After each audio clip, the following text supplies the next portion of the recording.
Oh hi, kumusta po kayo? I'm here to share with you yung day 3 ng aking extended fast na nagtagal ng 72 hours or 3 days. Ano nga po ba ang pakiramdam pag tayo ay nagtapos na sa ating fasting? Well, first of all, fasting ng ganito katagal always feels great. It feels great kasi we get so many things. Katulad ng nabanggit ko sa video number 2, there's a lot of mental clarity, more energy, and I feel talaga na nadi-detox yung katawan ko kapag nag-extended fasting ako. So now, the question is, paano nga ba binibreak ang ganito katagal na fast? So, normally, kapag tayo ay nagfa-fast ng mga OMAD lang, so 24 hours, 20 to 24 hours, or even up to 48 hours, we don't really need to do this. Pero pag mga ganitong longer fasts, we have to follow a certain way of doing it. And ito yung pacing, yung dahan-dahan.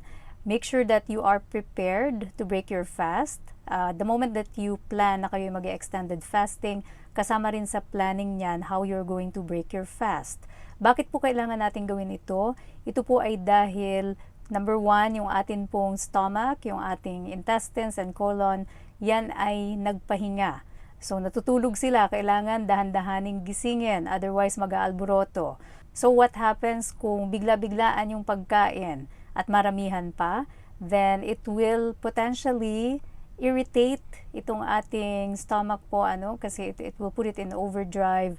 It'll irritate yung ating intestines and colon, and mangyayari dyan, either yung iba parang nagkaka-empacho, nasusuka, bloated, yung iba nagda-diarrhea.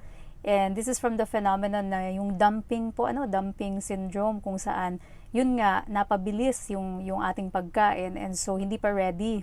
Hindi pa kasi ganun kagising yung ating tiyan at yung ating colon, ating intestines, and so para siyang, imagine niyo yung tao, di ba, bigla niyong ginising, nagulat, di parang na-shock. So parang ganun din yung nangyayari sa ating gastric tract, sa ating gastrointestinal system.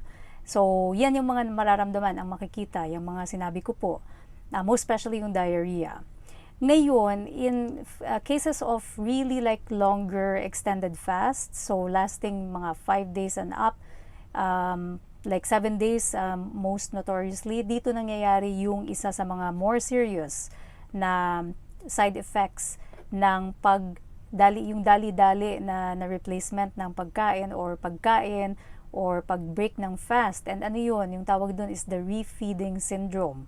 Ito ay problematic kasi this is actually an emergency. Usually, ang mga taong nag-refeeding syndrome will fall very ill and they have to be taken sa hospital at dun ito gawin ng safely. And usually this exists in cases kung malnourished na yung tao to begin with. Sa atin naman ng mga naglo-low carb and fasting, as long as tayo ay hindi nagka-caloric restriction at tayo ay, hindi yun yung focus talaga natin, and tayo ay kumakain ng nutrient-dense meals, then we don't run the risk of, muscle wasting, and so less yung refeeding syndrome na mangyayari sa atin. But you just need to be aware of this as well. Kaya nga we are advocating for taking yung electrolyte replacement. Kasi when we replace the electrolytes, then hindi tayo ganun natatakot na magkaroon ng shifts sa electrolytes ng katawan natin. Kasi that's what happens in refeeding syndrome, nagkakaroon ng sudden shift.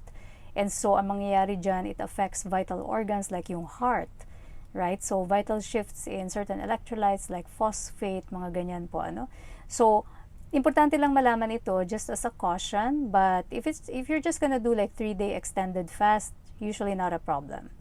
So, what are the things that we break our extended fast with? Good to have replenishment ng acid. So, mga acidic things like, for example, lemon or, for example, apple cider vinegar. So, drink na may lemon or apple cider vinegar is a good start.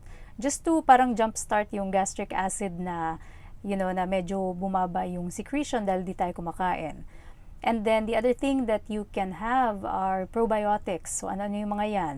So, these are things like Kombucha, which I personally have used. So ito yung binake ko yung fast ko ngayong gabi. This is what I drank. I'm not promoting any particular brand, but this one kasi has just 1 gram of sugar. So, yung brand na yan. And the other things can be something na higher fat, hindi masyadong mataas yung protein, more on high fat, soluble fiber, which is avocado. So, isa rin yan sa mga kinain ko to break my fast. So, avocado is good to have as well. And then, other people advocate for yung mga bone broths, yung mga vegetable soups, so mga clear soups. Yan, pwede rin po yan. Dahan-dahanin lang kasi again, yung masyadong malaking amount ng liquid tapos mabilisan can also affect yung inyong intestinal motility and can cause irritation.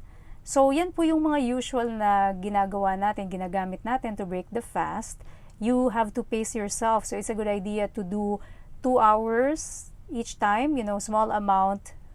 For example, like in my case, I did the kombucha and the avocado, and then after 2 hours, you can try something like yogurt or kimchi, right? And then after 2 hours, then you can try a different combo like yung bone broth and maybe a little bit of the avocado ulit.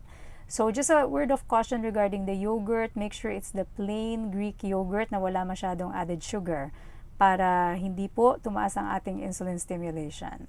So as with all things, ito yung mga na-mention ko po sa inyo na mga pang-break ng extended fasting. None of them are really highly insulin stimulating. That's the last thing we want.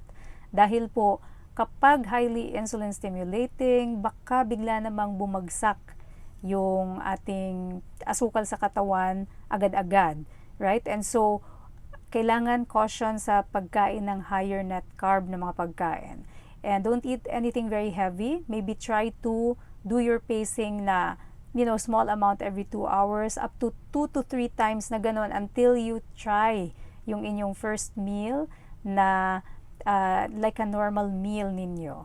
But having said that, again, don't make it too heavy. Pakiramdaman lang muna natin, dahan-dahanin nating gisingin ang ating gastrointestinal tract. So, these are all my practical tips po for breaking the extended fast. Again, nasa tamang pagpaplano yan. It can be done safely. Kung kayo ay may mga medical conditions, meron kayong tinitake na medication, please seek the help of your own doctor or a low-carb practitioner para magabayan. Hindi pwedeng hinihinto lang ang mga medications ng walang patnubay po. Okay? Kasi you may get into trouble for that. And kung naman wala kayong medical condition, then you can safely do this. Prepare well. Do low carb for, like 2 weeks or so talaga na babaan natin ang net carb requirement para napaka-easy ng transition natin sa extended fasting. If you've never done it before, start first with 24 hours.